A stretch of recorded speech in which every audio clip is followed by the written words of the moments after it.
Good evening, Trumbull. All I know about Trumbull is your Little League beats East Lyme's Little League all the time. But driving here today, I learned that you have an absolutely beautiful town and so much to be proud of. And I'm thankful to be here tonight on behalf of the League of Women Voters.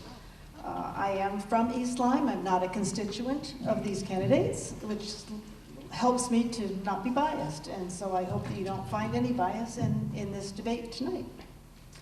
So the League of Women Voters of Bridgeport, along with political parties of Trumbull, welcome you to this debate between the candidates for first selectman of the town of Trumbull. Much appreciation goes to the Madison Middle School for the use of this beautiful facility and for those who set up the sound system. We also thank the journalists who are here, bringing back information to those who couldn't be here this evening. And we thank the videographers of Trumbull Television for recording this, and you can share it with all your friends tomorrow. The questions for the candidates tonight have been developed by you in the audience. And the questions were interesting and good, and it did take us a little extra time, I'm sorry to have kept you waiting, to choose just the right ones. We appreciate the candidates for running for office. I know it's not easy. And we look forward to hearing your ideas about how to make this great town even better. There are guidelines that we follow that are developed by the League of Women Voters of the United States. And we've been doing debates for over 100 years. Not me, personally, but we have a lady in the front row who joined the League of Women Voters in 1956. So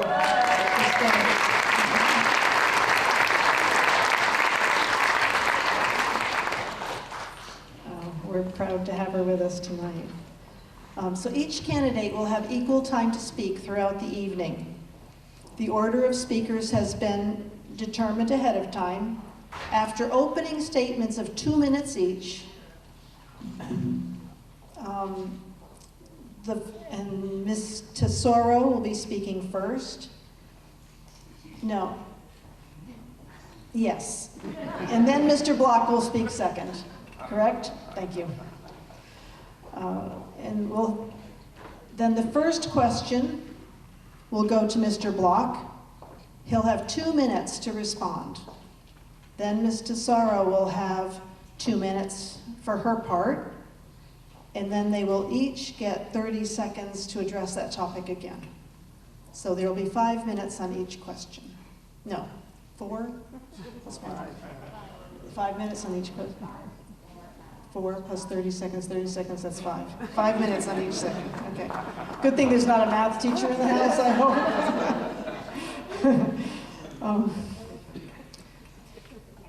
And then they'll take turns being the first person to respond to questions. And then there will be a 3-minute closing statement for each candidate at the end, with Mr. Block speaking first.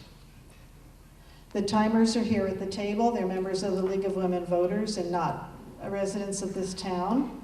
And they will give the candidates a sign of 30 seconds remaining, 15 seconds remaining, and as soon as they think that you've seen it, they'll take that sign down. And then you'll have a stop sign for when your time is up. You can finish the phrase or sentence that you're in before I interrupt you rudely. Audience members, I want to thank you for not bringing campaign materials into the space tonight. And we ask you to hold your verbalizations and applause until the end. This gives the candidates time to get their views across to you. So, any questions? We're good to go? Okay. So, timers, you ready? All right.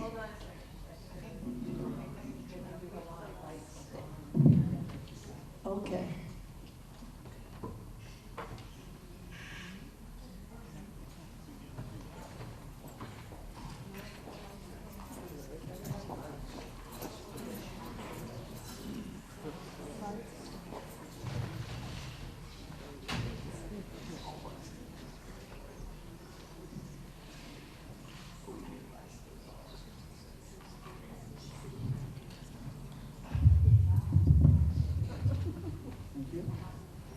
Hello.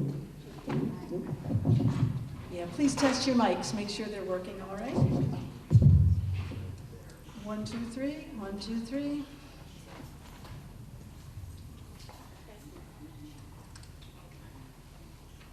We're waiting for lights. Yeah.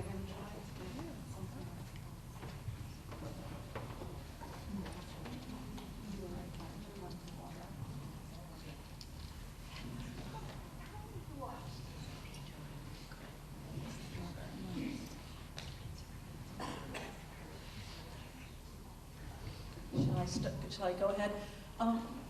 We'll go ahead and start with opening statements then.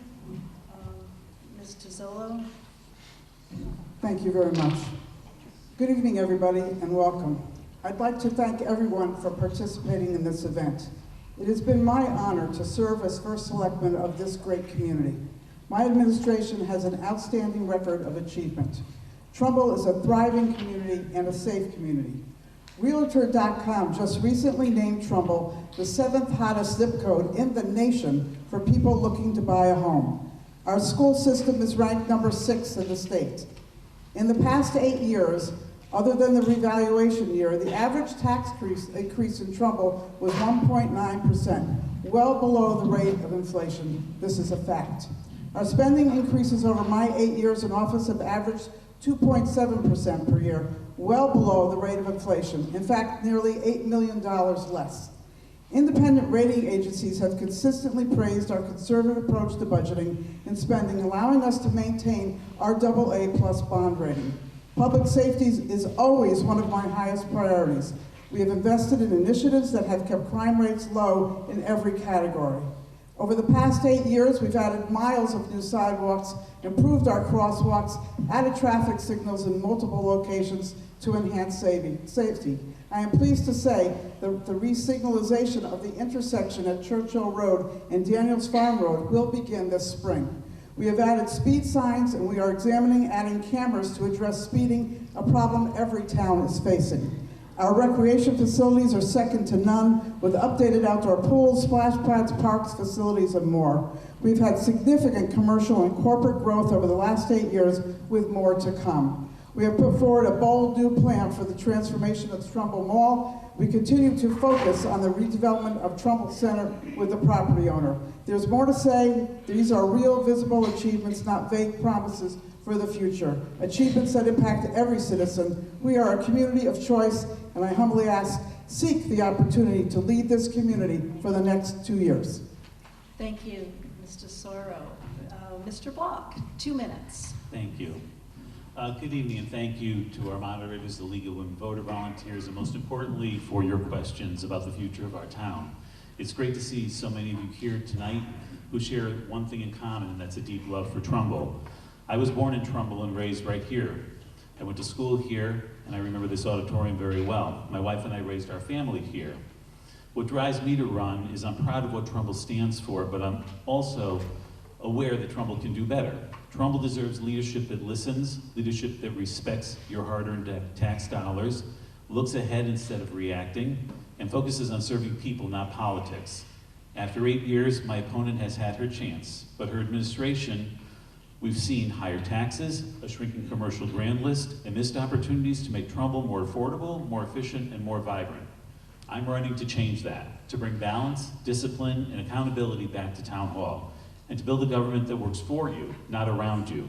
My campaign is built on 5 clear priorities: property tax relief, responsible development that protects neighborhoods, quality education with fiscal responsibility, a right-sized, efficient government, and transparency in everything we do. These aren't just talking points, these are principles I live by, and they reflect what Republican town leadership has already delivered. We deliver tax relief for our volunteer firefighters, EMS providers, and veterans, because those who serve this community and our country deserve more than a thank you. They deserve real support. And when Democrats only offered a 1-year pause on cannabis establishments, we showed clear leadership and banned them outright to preserve the character of our town. We've also invested in our future with new turf fields at Indian Ledge and Trumbull High School that give our kids safe, modern spaces to play and grow. And we'll continue to make sure Trumbull grows responsibly and sustainably, always with resident voices at the center of every decision. Together, we can bring back balance, accountability, and optimism to Town Hall and make Trumbull the best small town in Connecticut. Thank you very much. The first question from the audience will go to Mr. Block first. If elected or re-elected as first selectman, what would be your 3 major priorities, and how would you plan to achieve them during your 2 years? Thank you for the question.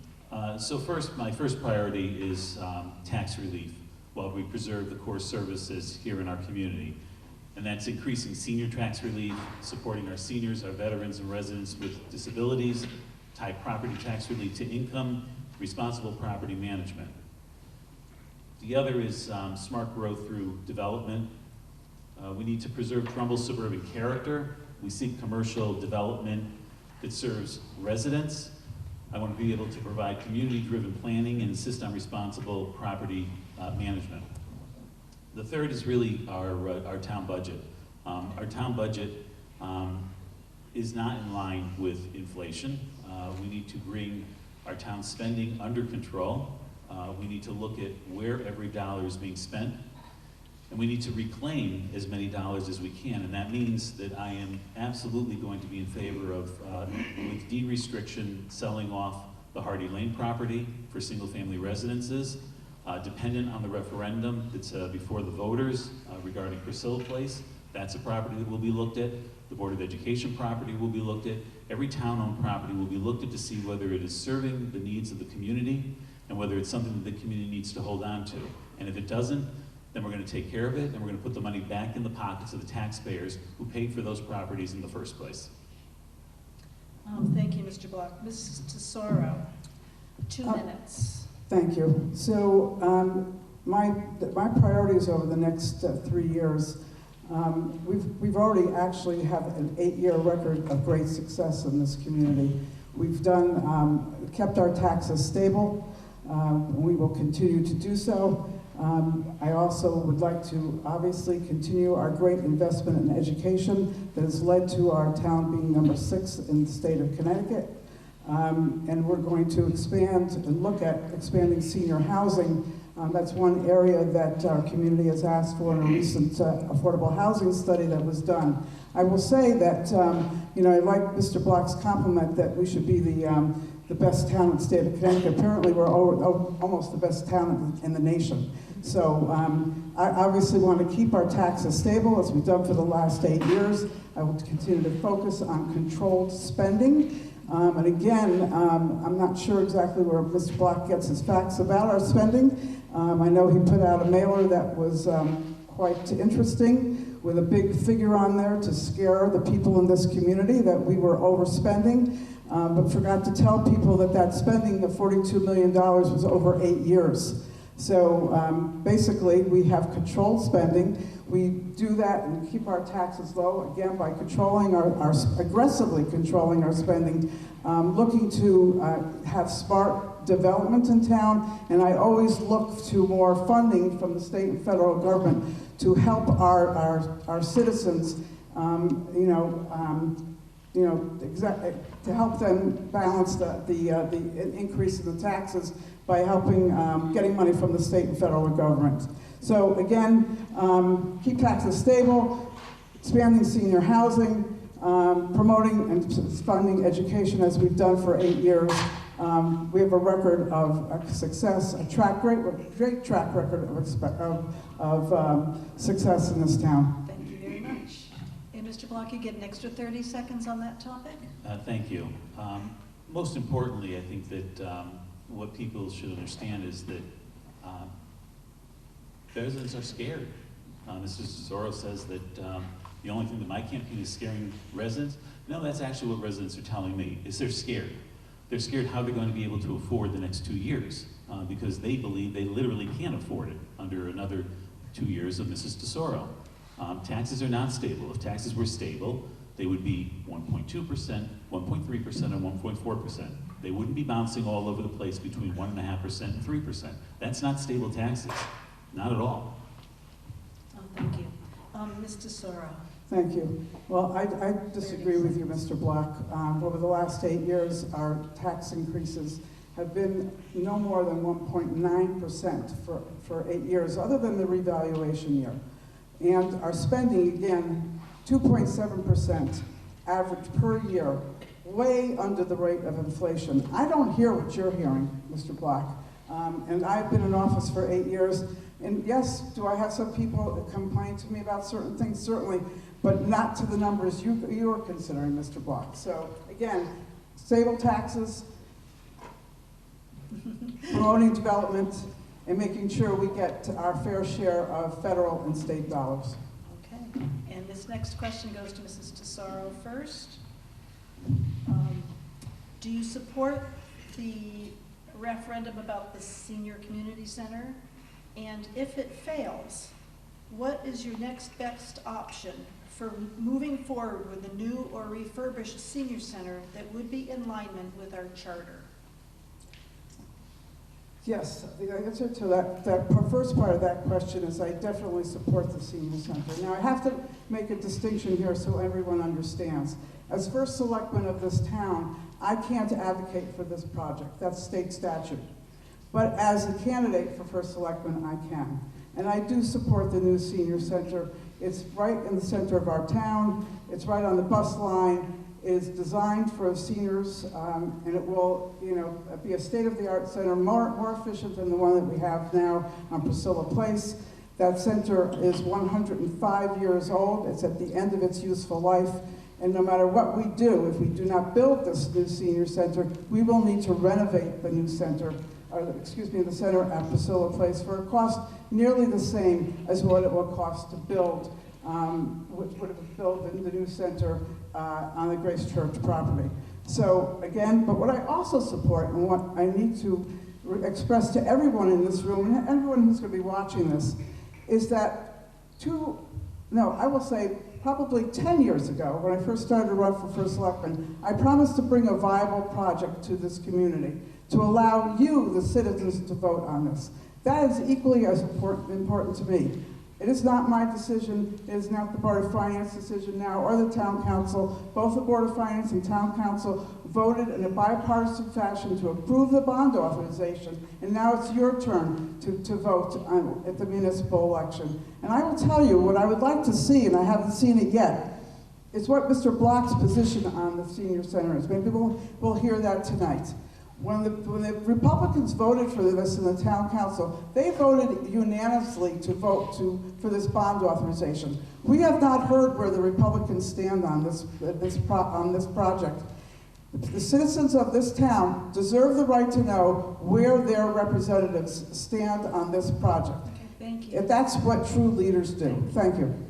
And Mr. Block, you have 2 minutes. Thank you. Well, finally, after all these months, and after 10 years, we know that the first selectman supports this proposal because she has been absolutely reluctant up until tonight to say that she supports this particular proposal. I support a referendum, I support a meeting, I support building committees, I support all kinds of things. I'm glad that we finally know that you support the actual center. I'll tell you what I support, and that is exactly what Mrs. Tesoro supported. And that was the right of residents to vote on a referendum that was brought to them by the town council, who had to send it back to the committee to reduce the cost of it and reduce the size of it, to make it workable. A $5 million savings. The committee didn't do that. Mrs. Tesoro didn't do that. It would have been pretty easy if she had simply called me and asked me what I would have done. And I would have told her. Having said it's viable since 2015 or 2017, you're right. There was a viable option. It was an option you campaigned on vociferously not to approve. So I don't want anybody to believe that this center is not there because Mrs. Tesoro somehow, for whatever reason, just didn't think it was all that important back in 2017, didn't like the location, didn't like that it was near some wetlands, didn't like that, whatever the reason was. I support a referendum. I support the town having the opportunity to make a decision on what they want to spend their tax dollars on. And they should be doing that over and over and over again. Not just because it's a bonding issue over $15 million, but because we should be asking them what they want to do. If the referendum, for whatever reason, fails, or the residents choose not to approve it, we're not going to put $20 million into Priscilla Place. We're going to look at other options, the Board of Education building being one. which is property that the town already owns.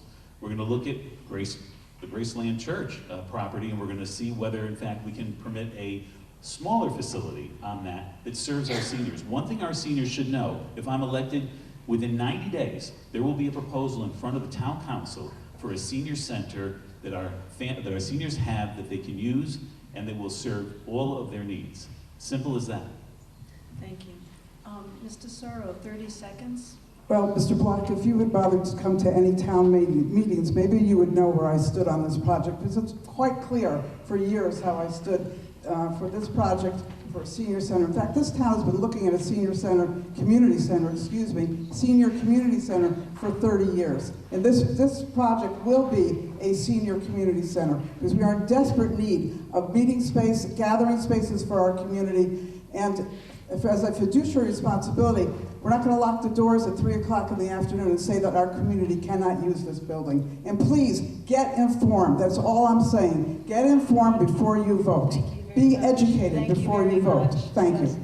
Mr. Block, 30 seconds. In 30 seconds, where do you go with this?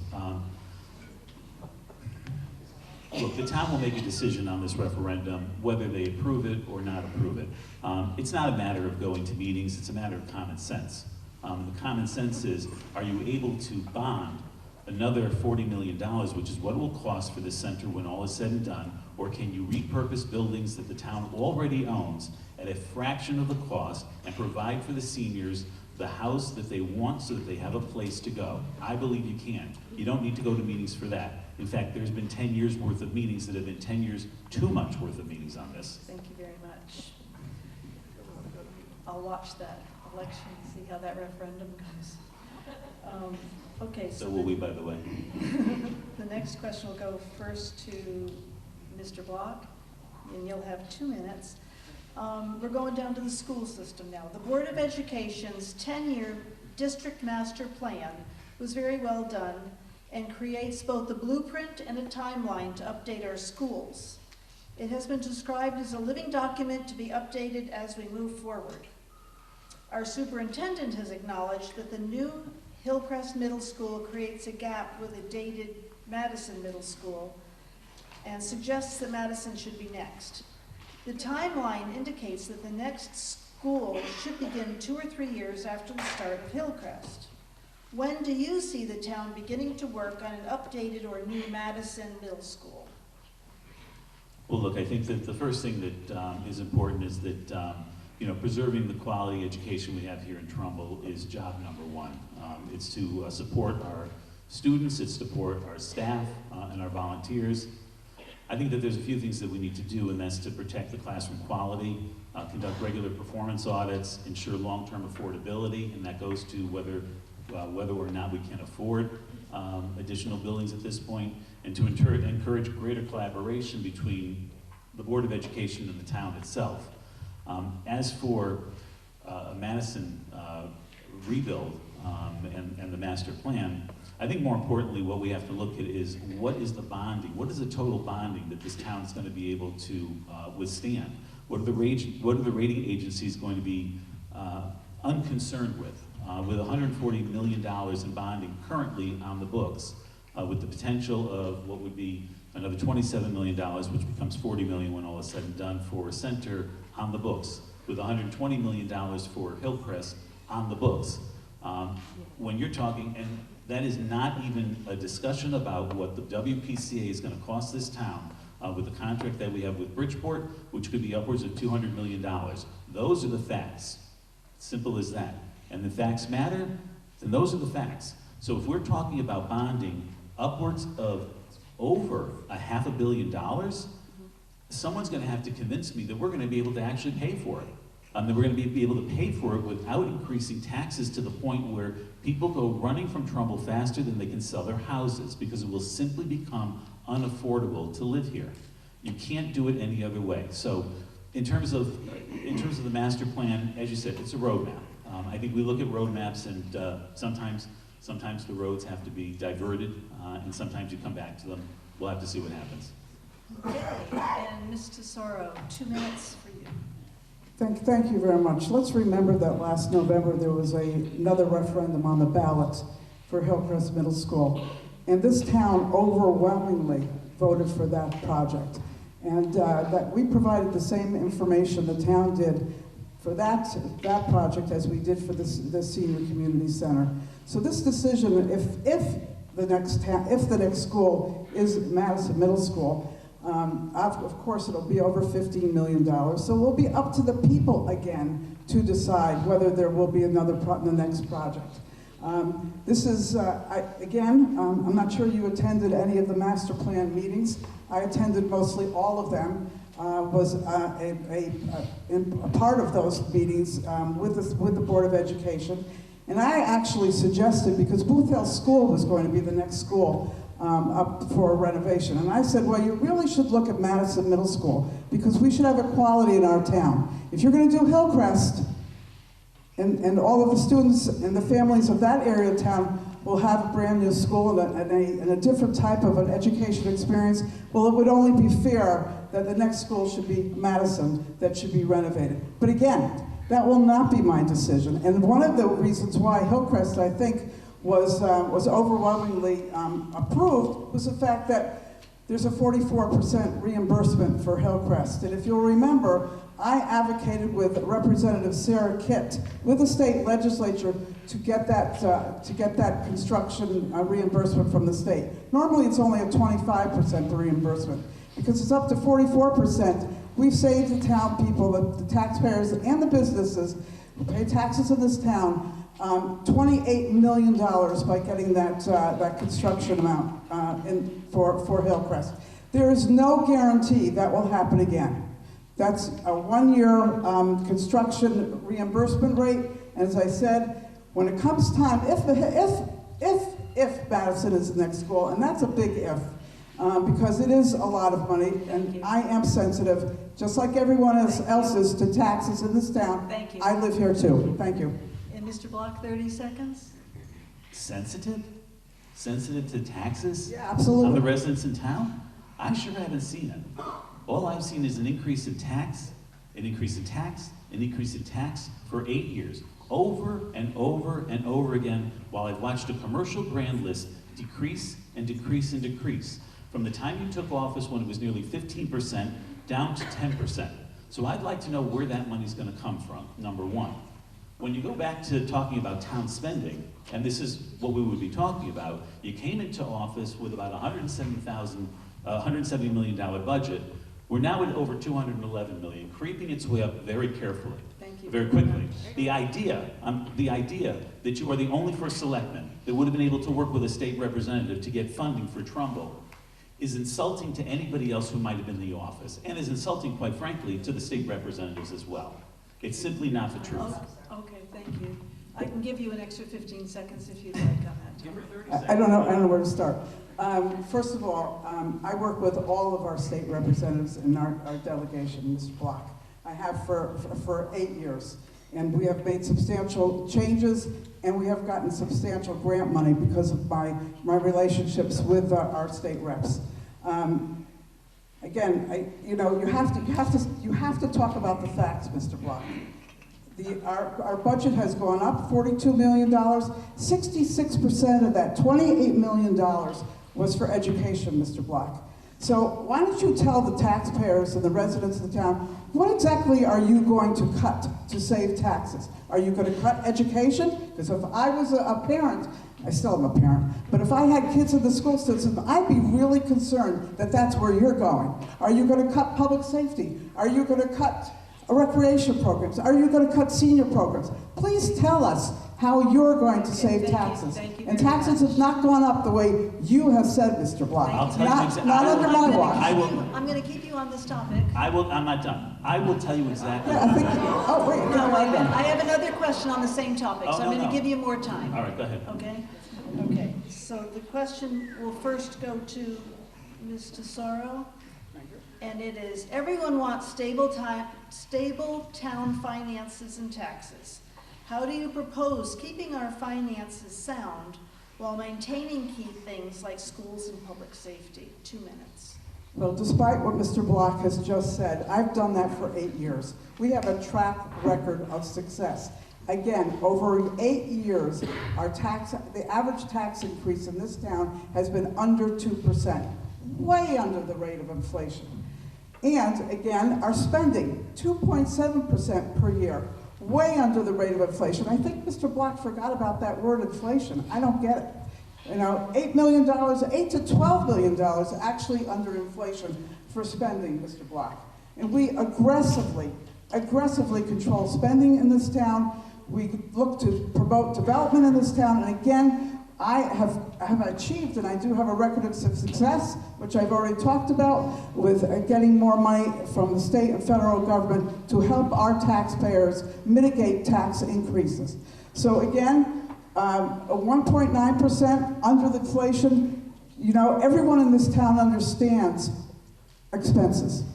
Your own home, your expenses increase every year. It is the same thing for the town. But we have, again, under the rate of inflation, tax increases, 1.9%. And I don't know where you're getting your figures about the grand list at all. Maybe you don't understand revaluation. I could talk to you that after this debate is over, Mr. Block. Am I done? I'm sorry. No. I'm sorry. I can see the card.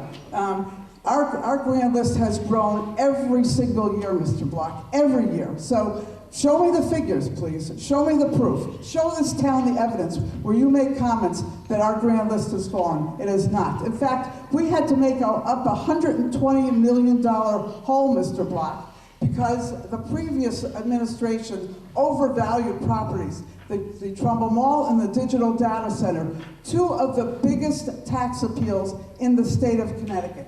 Those tax appeals started before I was first selectman. So you cannot blame that on my administration. Thank you. Thank you. Mr. Block, Yeah, I just want to minutes. make sure I understand. So when it doesn't go your way, and you don't like the facts, and you don't like the figures, are you going to go all the way back to Clarence Hyman and blame him for what didn't happen during your administration? I'm okay if you want to go back that far, because I'll go back that far with you.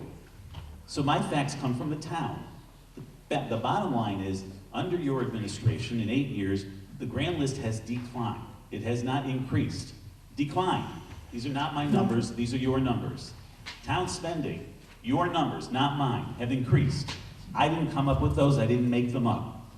Now you tell me, for the homeowners, at this point, whose tax liability have increased 40% or more, how they're supposed to pay more than that going forward. What you've presented the voters in this campaign is misleading, it's misunderstanding, and it's diversionary. And it's done intentionally, and that's the thing that bothers me the most. If you were upfront and said, this is what it's going to cost, this is how much it's going to cost, and you get to decide whether you want to spend it or not, I might have a little bit more sympathy for the numbers that you're coming up with. But during your tenure, 32%, that the rate is simply higher. You are 8 to 10% higher than the rate of inflation in the spending that you've had over the course of 8 years. You haven't gotten it under control. The Board of Finance hasn't gotten it under control. The Democrats and the Town Council didn't get it under control when they had the majority.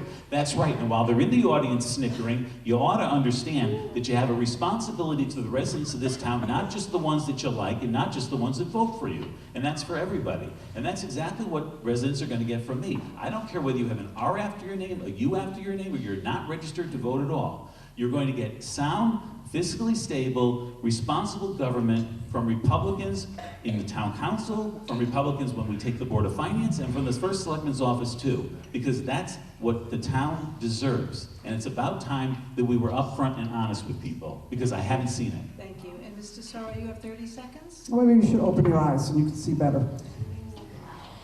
Let me hold this up right here. $42 million. This was your large piece of negative campaigning this year.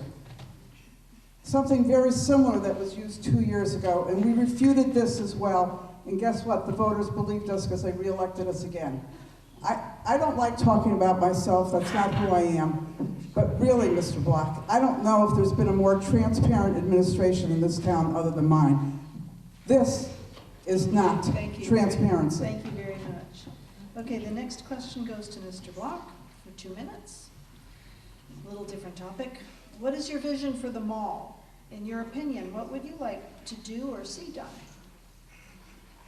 Thank you. First, if this has been the most transparent administration in town history, I would hate to see what your definition of opaqueness is.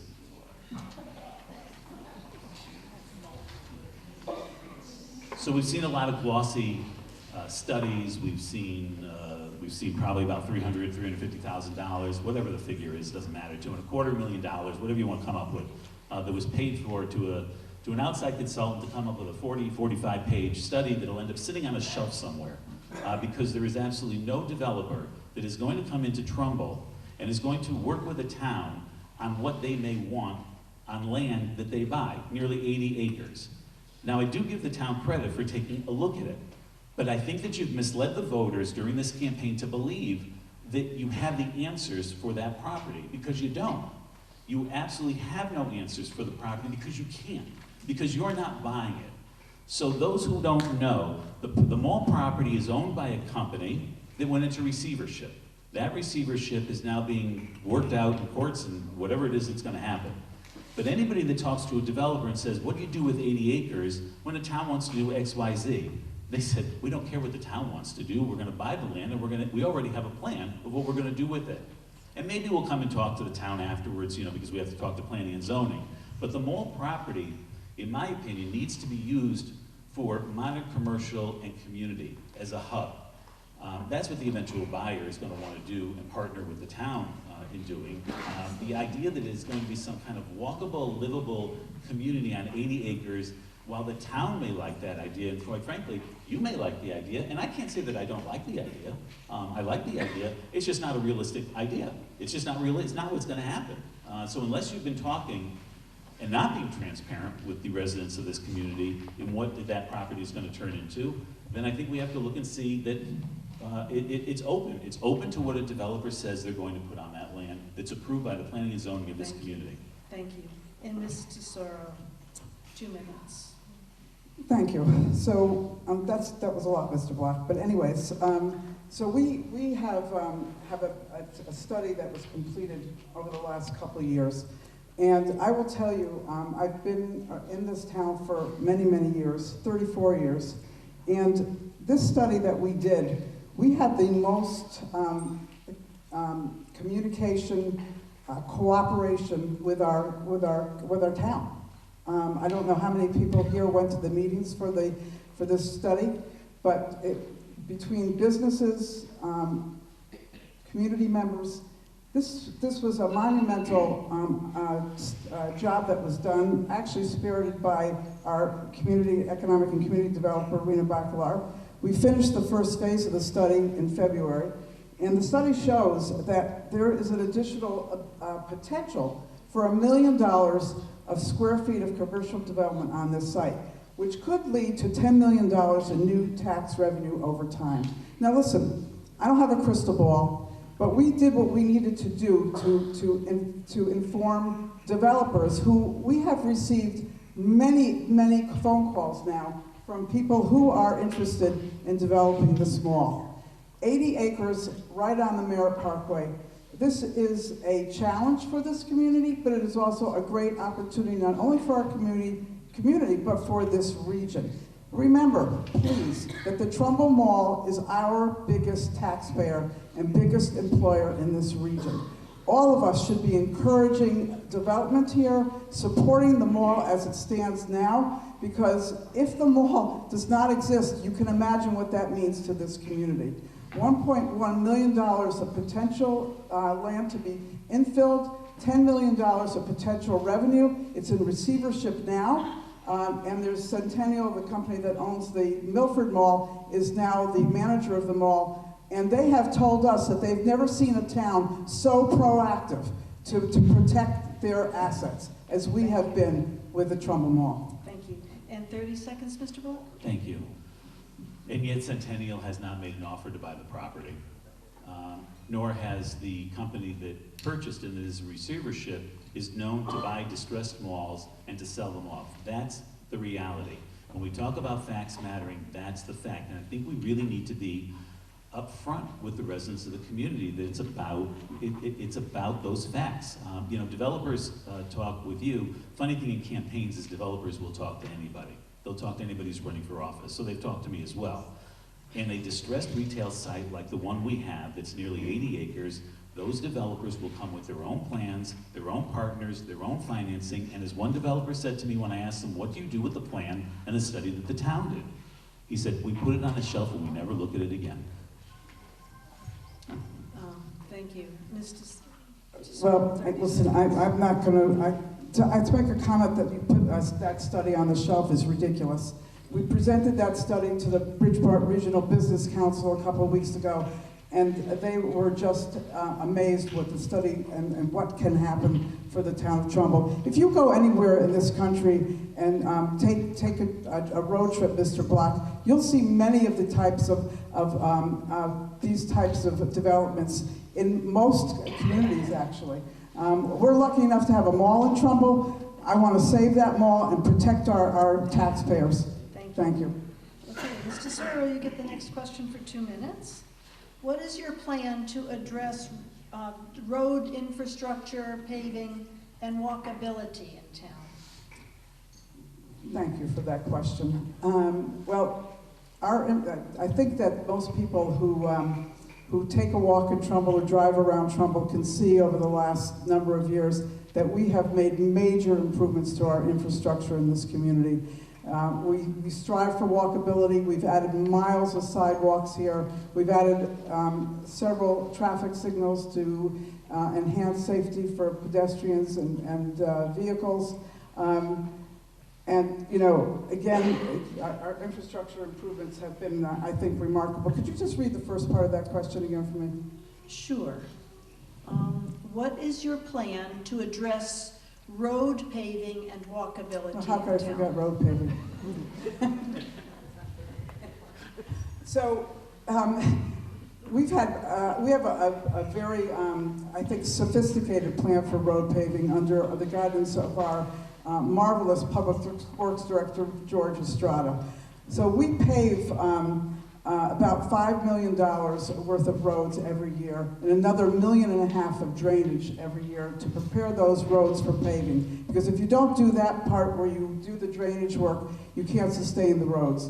And I will tell you that, you know, that road plan, we have a 5-year plan, and every year that is reviewed to see whether that plan needs to be updated. We also have a new road preservation plan this year that has been instituted actually to increase the useful life of our roads so that roads that are really have deteriorated can be paved quicker. So ultimately, we will be able to pave more roads quickly. But that's not going to happen overnight, and I know for a lot of people they're impatient to get their roads paved. I get it, but we have to remember we have 210 miles of roads in this town. So if we wanted to go out and bond $25 million every year, we would obviously be able to pave more roads. I think that our town does a great job. Could we do better? You can do anything better. Could we fix more potholes? Sure, we could fix more potholes, but we have great town employees. You'll get an extra Thank 30 you. seconds. Mr. Block, give him an extra 10 seconds. Thank you. And yes, I do want to acknowledge and recognize the first selectman that I think we both agree that safety is the #1 priority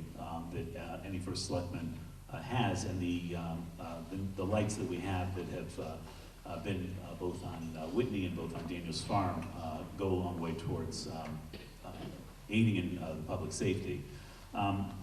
You know, the 5-year plan, look, I have absolutely, and as I've told you directly, nothing but respect for our leadership and the workers of our Public Works Department. They have the unenviable job of trying to maintain, as Mrs. DeSoro said, over 200 miles of roads here in town. Unfortunately, the plan that we have now is not a plan of action that's enough to take care of enough roads because not enough is being bonded for those roads. It's basically been the same over the course of the last 8 to 10 years. We need to say the funding that goes to our roads is for a reason, and that's for the public safety. We can't have potholes, we can't have cracks. In canvassing, I ran into a fella on one of the streets around Stop and Shop. where we literally kicked dirt. And I asked him how long he had been there, and he said that he had been there for 52 years. His parents had built the house. He said in 47 years.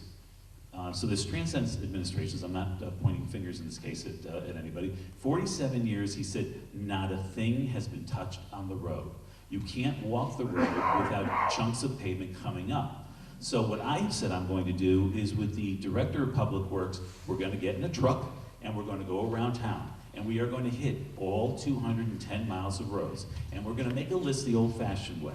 And we're going to say, this has to be done now. This is no longer an option. The idea that we are going to do what Shelton does or Easton does and dump rocks and chips and all kinds of stones on the road and have clean sweepers spend 3 months going back and forth and back and forth. Residents are telling me that is not what they pay tax dollars for. They want tar, is what one man said. I want tar. Thank you. And Mr. Sarro, 30 seconds. Actually, that process is already done here, that our roads are assessed every year by our Public Works Department. And so now let me just get this straight. So you're gonna add more money to road paving, Mr. Block, but you wanna decrease people's taxes. So I would love to understand how that works. If you're gonna add more expenses and you're going to increase spending, that's going to increase taxes. There's a direct relationship there. So perhaps at some point you can explain that to everybody. Thank you very much. Okay, this is our last question. I'm going to combine the two to try to. Oh, I'm sorry. We were just getting started. 30 seconds. I thought we were just getting started. I'm sorry. 30 seconds, please, Mr. Block. No, the only thing I was going to say is regarding roads. And look, I never said I was going to cut taxes. What I said was I was going to provide tax relief. Providing tax relief is very different. I'm going to make sure that the tax dollars that our residents spend are spent appropriately and properly, and the public safety, nothing greater is that than the public safety. I don't know how much the town has really looked at leveraging both state and federal infrastructure grants which are available. So we are going to take a holistic approach, not just to roads, but to everything. We're going to look and see where we can get money, who we can get it from, and what we can do it. And we're going to make sure that our residents are safe. Thank you. And the next question will start with you, Mr. Block, for 2 minutes. And I'm combining two questions. Trumbull is home to people of all ages, young families, seniors, empty nesters, and everything in between. How will you balance the need of seniors along with working families and young people? And how can we improve our sense of community by increasing public dialogue and the open exchange of ideas among all these diverse people? Thank you. It's a good questions. We obviously, we're a beautiful, wonderful community that is tremendously diverse. Young, old, families, seniors, couples, singles. It's terrific. We've got a wonderful community. Believe me, I wouldn't be here for, I won't say the number of years, but the number of years. Let's put it this way: Medicare is on the horizon. For all those years, if I didn't think it was a wonderful community, I simply think we can do better. That's all. We absolutely are a wonderful community. The way that we bring people together is not by hiding in town hall. It's not by an occasional, pop out to cut a ribbon or something like that. And this is not really directed towards Mrs. Tesoro at all. So I don't want her to take it that way. It's to be available to our residents regularly. And that means going to them. I don't expect them to come to me if I'm elected. I expect to be in every district holding forums regularly in each one of them, because I want to hear from the people. What are they happy with? What are they unhappy with? It's the reason why we held a forum a couple of weeks ago. I wanted to hear what people had to say. What interested them? What were they concerned about? What was it that I could do if I were first selectman that would make their lives a little bit better? Because quite frankly, government that doesn't work for the people is working against the people. And I'm going to make sure that we do everything we can to work for the people. So it may be a little bit different than what people are used to in town, but you know what? I think it's about time that we do something a little bit different, because I'm absolutely convinced that what we're doing, we literally cannot afford another 2 years of. Okay, Mrs. Tesoro, 2 minutes. Thank you. So I'm not sure you answered that whole question, but I'm going to go back and talk about seniors and families and what we've done. So we've invested in our education system for 8 years, and now our families and our children have the 6th best school system in the state of Connecticut.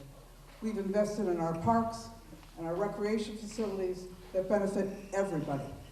We've expanded offerings at our senior center. If the people approve, we'll build a new senior center, a state-of-the-art senior community center. We've kept taxes stable, with increases averaging less than 2% for 8 years. Well below, again, well below the rate of inflation. And that benefits everyone. It benefits our families, it benefits our seniors. We've invested in public safety, walkability of our community, with smart economic development. With over $300 million invested in new investments of commercial properties. We've taken 800,000 square feet of obsolete, vacant properties and turned them and put them back on the tax rolls. We've reduced our office vacancies from 44% when I took office to 13%. Again, every year our grand list has grown. Let's talk about civility in this community. When I took office, Trumbull politics was a laughingstock. I certainly don't want that to go back to the way we were, with political rhetoric, people engaging in arguments and all of the time in our public meetings.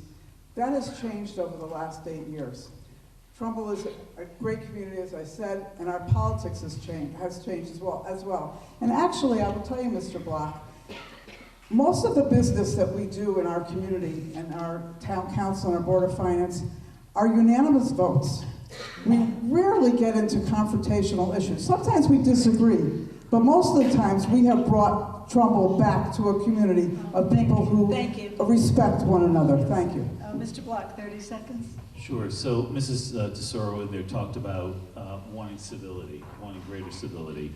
I'd like her tonight, for those who are here in the auditorium, for all those who are watching on TV, I'd like her to denounce all of those supporters of hers who have called me a Nazi, who have called this Jewish man a fascist, who have called me everything that you can think of, a white supremacist.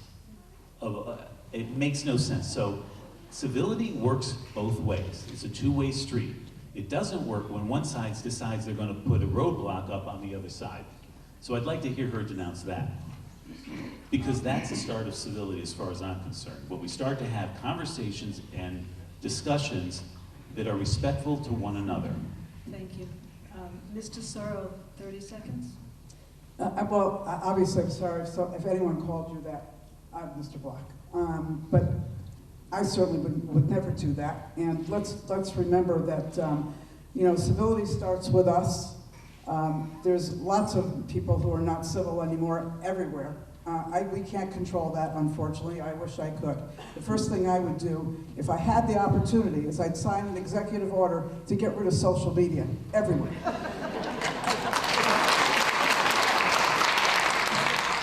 Talk about incivility.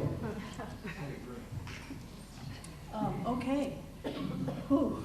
Well. By the way, I would co-sponsor that. There you go. There you go. You now each get 3 minutes for your closing statements, and Mr. Block goes first. Thank you. I want to again thank the moderators, the League of Women Voters, our volunteers, and I also want to thank Mrs. Tesoro for being here tonight, for listening, for the questions, and for being involved in the conversation. This is what a healthy community looks like. It's neighbors who care about the future that we share. For 8 years, we've watched the same administration grow more distant, more defensive, and less accountable. We've seen taxes rise faster than families can keep up, trust in local government fade, and priorities shift away from the people who live here. The truth is, Trumbull deserves more attention, and the time has come for a change in leadership, a change in mindset, and a change in direction. My vision for Trumbull is direct but straightforward. Restore balance, discipline, and optimism to Town Hall, and make Trumbull the best small town in Connecticut, as I said earlier. We will deliver real property tax relief by restoring fiscal discipline and growing our commercial tax base, so homeowners no longer carry an unfair share of the burden. For too long, our residents have paid more and received less.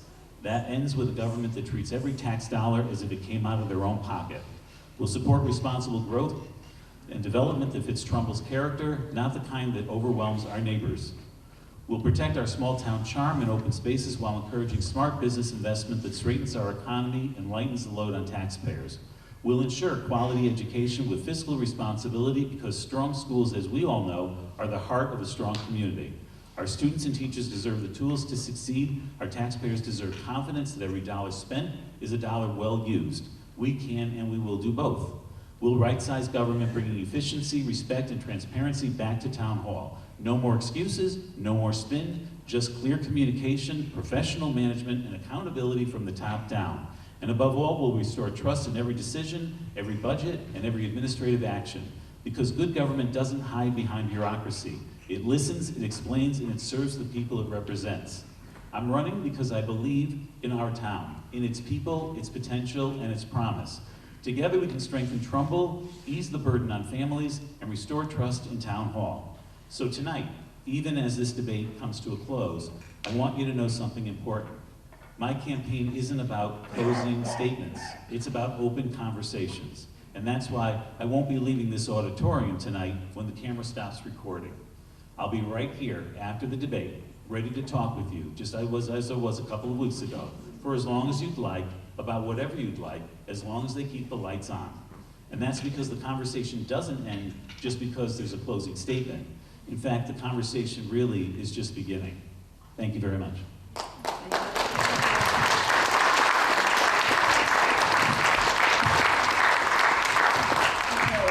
Tesoro, 3 minutes. Thank you. Thank you to everyone involved in tonight's event. The contrast between myself and my opponent is stark. I have an 8-year record of success. My opponent has limited municipal experience and has offered virtually nothing on what he will do if elected. I spent decades as a town volunteer, 2 terms on the town council, served on the Board of Finance, and as first selectman, I have attended hundreds of town meetings. I have built relationships at the local, state, national level that benefit our community. Since his last unsuccessful run in 2021, he has attended few, if any, town meetings, including budget meetings. And when appointed to the Aquatics Committee, his attendance was inconsistent. He has not made the effort to prepare himself to lead this great community. I've led this community through chaotic times, including a global pandemic, and in each instance we have delivered for our citizens. The true test of a leader is not how you lead in good times, but how you lead in tough times. When the pandemic hit, I stepped up and met the challenge. We kept our government functioning, our residents and employees safe, and our citizens, particularly our seniors, informed and engaged through frequent robocalls. To this day, people come up to me and thank me for those calls. My opponent has no such track record. We have no idea what he will do. While he talks about strong leadership, I have demonstrated it. This is not the time for on-the-job training. This is the time for the proven leadership that I and my team brings to this community. The character of the campaign you run gives insight into the kind of leader you will be. My opponent's campaign has been negative, disrespectful, divisive, and deceptive. Telling only part of the story or leaving out facts inconvenient to you is deceptive. Making up stuff is deceitful. My opponent says that we pay more in taxes for less. That's pure baloney. Your tax dollars paid for stronger schools, improved public safety, excellent parks, recreation, and comprehensive community services. Drive around and you can see the progress we have made. His campaign team talks about a $200 million sewer project. No such project exists and no such project is contemplated. His campaign talks about hidden files regarding development. There's no such thing. The truth is that development has been robust over the last 8 years. Facts matter. Using a town council celebration of the heroism for our first responders for political purposes is disrespectful, particularly when you put the wrong caption on the picture and engage some amateur's photoshopping, distorting the image. Can you really trust anything that comes out of his campaign? Truth matters, facts matters. If I could just 10 seconds. In spite of what he says, That's it. Thanks. That's. It is what it is. Thank you.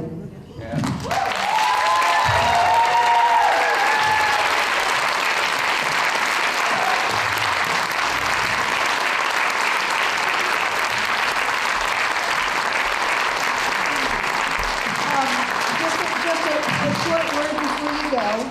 I want to thank the candidates very much for this candid and exciting debate. Municipal elections are very important. They affect our lives every single day. So please remember to vote. Early voting has already started. Absentee votes need to be in the town clerk's office by 8 p.m. on election day. And if you have any questions about it, you can go to our website, vote411.org, and you can learn everything about your voting, your polling places, and your candidates. Thank you.